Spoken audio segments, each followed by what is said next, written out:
The sun was setting over Coronado Naval Base when two security guards blocked the entrance to the graduation hall. The man in front of them wore a torn jacket that reeked of salt water and concrete dust. His hands, scarred and calloused, trembled as he held up a crumpled invitation with his son's name on it. One guard wrinkled his nose. The other reached for his radio. But before anyone could say another word, the homeless man's sleeve lifted just enough to reveal something that would change everything. A set of coordinates, a faded trident, and a name that every Navy SEAL in that building had heard, whispered like a ghost story. If you're watching this story from anywhere in the world, we'd love to know where you're joining us from.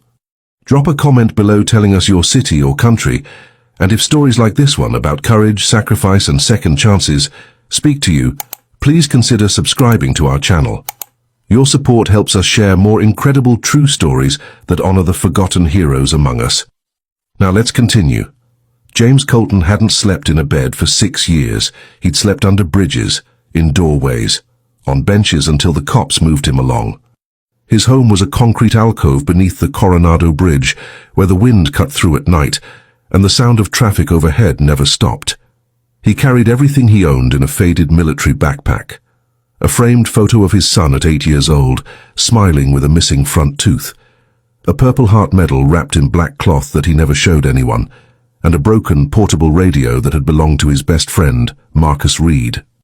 Marcus, who died in his arms in Fallujah, while James screamed for a medevac that came too late. James hadn't always been invisible.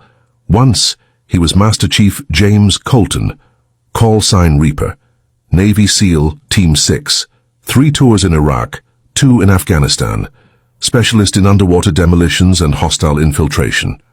He'd led missions that would never be declassified, pulled men out of places they were never supposed to survive, and earned a reputation that made even hardened operators go quiet when his name came up. The only easy day was yesterday.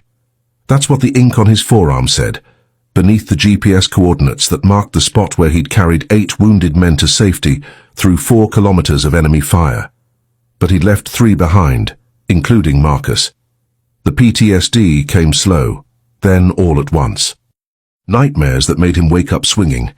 Flashbacks triggered by car backfires and fireworks. The VA gave him pills and appointments that never led anywhere. Bureaucracy, paperwork, wait times that stretched into months. He tried to hold on, tried to be a father to Aiden, tried to work construction, tried to function. But the anger came in waves he couldn't control. The guilt was worse. So 6 years ago, James made a decision. He walked away. Told himself Aiden would be better off without a broken father. Told himself it was protection. It wasn't. It was surrender. He lived quietly after that. Never caused trouble. Never stole. He'd help other homeless veterans find shelters or share food when he had any. He kept his head down and tried not to think about what he used to be. But 2 months ago, something changed. He found a crumpled flyer under a bench. A graduation ceremony. Navy SEAL Class 342. And there, in small print at the bottom, a list of names. Aiden Michael Colton. His son.